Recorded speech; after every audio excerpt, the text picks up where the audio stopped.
What if the things that drive you aren't really coming from you, but are coming from a place of trying to compensate and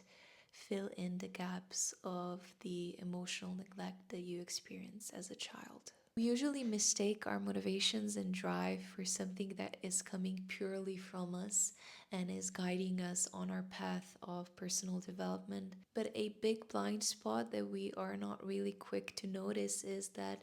usually those drives come from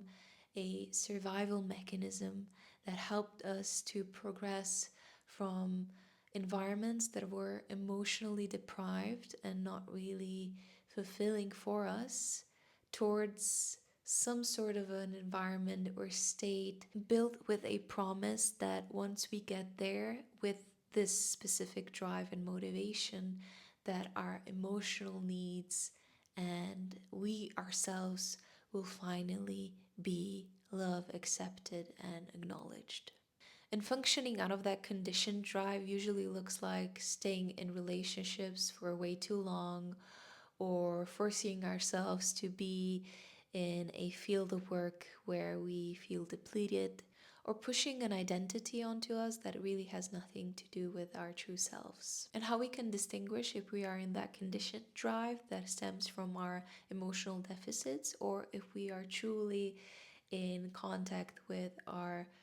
true drive and motivations that stem from our integrity, self knowledge, and self acceptance. The first factor is the level of the pressure that we feel to achieve a thing. Second thing would be to look at the motivations. If the motivations are to get the external approval of our worth, or if the motivations are to get the internal approval of our worth based on the internalized external representations of the people that we are still trying to impress. And the third thing would be to remember what drove us when we were little. So to go into relationship with our inner child and explore the true moments of joy, creativity, and spontaneity and play that enabled us to come into contact with our true selves.